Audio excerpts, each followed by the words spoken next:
किस प्रकार के लोग दूसरों का बुरा चाहते हैं। नमस्कार दोस्तों, एक बार फिर से आप सभी का हमारे YouTube चैनल में बहुत बहुत स्वागत है। दोस्तों, बहुत समय पहले की बात है। एक राजा की दो रानियां थीं।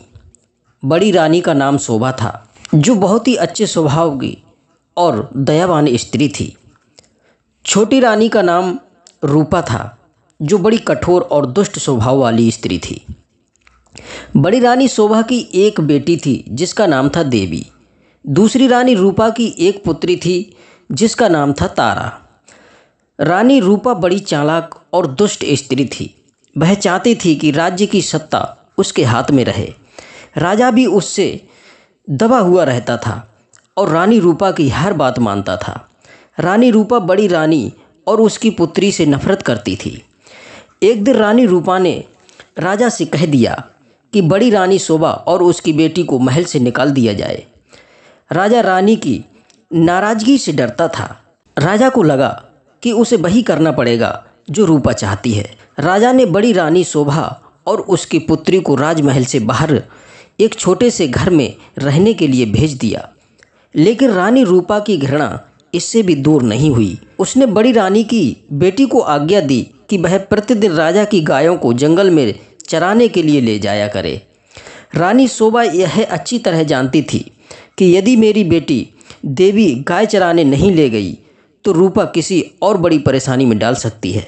इसलिए उसने अपनी बेटी देवी से कहा कि बेटी, वह रोज़ सुबह गायों को चराने के लिए जंगल में ले जाया करे और शाम के समय उन्हें वापस ले आया करे। पर देवी को अपनी माँ का कहना तो मानना ही था, इसलिए वह रोज़ गायों को जंगल में ले जाया करती थी।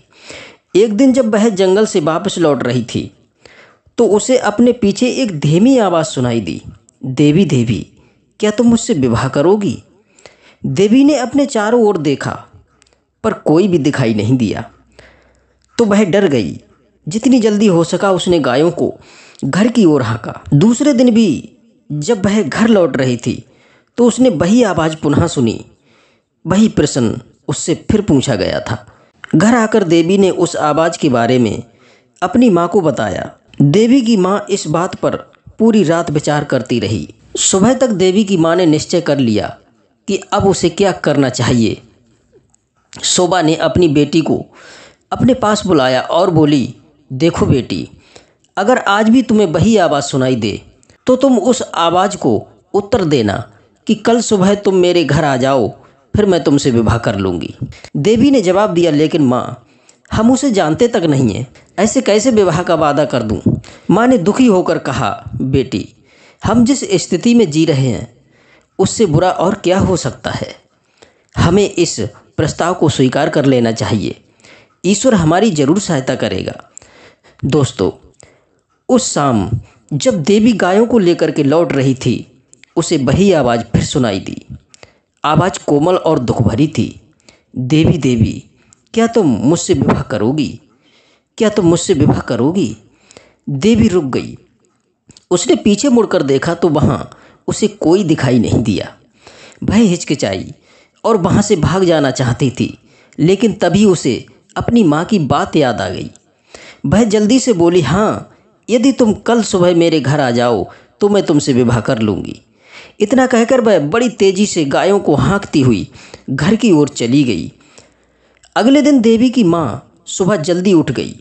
उसने जाकर बाहर का दरवाज़ा खोला, यह देखने के लिए कि कोई प्रतीक्षा तो नहीं कर रहा है। वहाँ कोई भी नहीं था। अचानक उसे एक धक्का सा लगा और वह स्तब्ध रह गई। एक बड़ा अजगर कुंडली मारे सीढ़ियों पर बैठा है। यह सब देख कर के रानी शोभा चिल्ला पड़ी। उसकी बेटी और नौकर भागे भागे आए कि क्या बात है। तभी एक आश्चर्य वाली बात हुई। मनुष्य की भाषा में वो अजगर बोला, मुझे निमंत्रित किया गया है, इसलिए मैं यहाँ आया हूँ।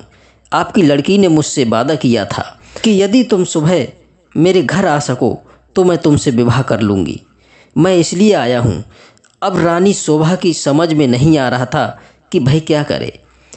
उसे तो यही आशा थी कि किसी दिन कोई सुंदर राजकुमार उसकी लड़की से विवाह करने आएगा। उसने कभी नहीं सोचा था कि भाई एक अजगर होगा। दोस्तों, उधर एक नौकर भागता हुआ रानी रूपा के पास में पहुंचा और उसने रानी रूपा को सारी घटना के बारे में बता दिया। इस घटना को सुनकर के रानी रूपा बड़ी खुश हुई और वह अपने नौकरों के साथ रानी शोभा के घर आई और बोली, अगर राजकुमारी देवी ने किसी के साथ में विवाह का वादा किया है तो उसे अपना वादा जरूर निभाना चाहिए। रानी होने के कारण न्याय अन्याय ये देखना मेरा कर्तव्य है, इसलिए राजकुमारी ने जो वादा किया है वह अपना वादा पूरा करे और अजगर के साथ में विवाह करे। और रानी रूपा ने राजकुमारी देवी का विवाह अजगर के साथ में कर दिया। दोस्तों, रानी शोभा और उसकी बेटी के लिए ये कोई प्रसन्नता का विषय नहीं था, लेकिन इतने दुर्भाग्य सहने के बाद वे दोनों किसी प्रकार की विपत्ति का सामना करने के लिए तैयार थीं। विवाह के बाद अजगर को उसकी पत्नी के साथ उसके कमरे में भेज दिया गया। सारी रात रानी शोभा ने भगवान से प्रार्थना करने में बिता दी कि उसकी बेटी ठीक ठाक रहे। दूसरे दिन सुबह रानी शोभा ने अपनी बेटी के कमरे का दरवाज़ा खटखटाया। एक सुंदर नवयुवक ने दरवाज़ा खोला। देवी उसके पीछे खड़ी थी। तब नवयुवक ने कहा, मैं आपको कह नहीं सकता कि मेरी जान बचाने के लिए मैं आपका और आपकी बेटी का कितना आभारी हूँ। मैं एक सांप के कारण अजगर बन गया था। एक वन देवता ने क्रोध के आवेश में आकर मुझे अजगर बना दिया। बाद में उन्हें अपनी करनी पर पश्चाताप हुआ। तब उन्होंने कहा, यदि कोई राजकुमारी मुझसे विवाह कर लेगी तो मैं फिर से मनुष्य बन जाऊंगा। और अब देवी ने मुझसे विवाह कर लिया है। मैं सांप से मुक्त हो गया हूँ। अब मैं फिर कभी अजगर नहीं बनूंगा। रानी शोभा बहुत प्रसन्न हुई। वह अपनी बेटी और दामाद को राजा से मिलाने के लिए ले गई। यह बड़ी विचित्र घटना थी। चारों ओर से लोग इस विचित्र नवयुवक को देखने के लिए राजमहल में आने लगे। सभी बहुत प्रसन्न थे सिवाय रानी रूपा के। रानी रूपा बहुत गुस्सा में थी। उसने अपने आप को कमरे में बंद कर लिया। देवी का भाग्य उससे देखा नहीं जा रहा था। वह चाहती थी कि उसकी बेटी तारा भी ऐसी ही भाग्यशाली बने। रानी रूपा को एक युक्ति सूझी। उसने अपनी लड़की तारा को अपने पास बुलाया और बोली, बेटी तारा, देवी का विवाह तो हो गया है, इसलिए गायों को जंगल में चराने के लिए तुम ले जाया करो। तारा चीख करके बोली, नहीं माँ, इतने नौकर हैं तो फिर गायों को चराने के लिए मैं क्यों ले जाऊं? रानी रूपा क्रोध करती हुई बोली, यही मेरी आज्ञा है। एक बात और भी सुनो, यदि जंगल में कोई तुमसे विवाह करने की आवाज़ सुनाई दे तो तुम विवाह के लिए राजी हो जाना और उससे कहना कि अगर तुम मुझसे विवाह करना चाहते हो तो तुम सवेरे मेरे घर आ जाना।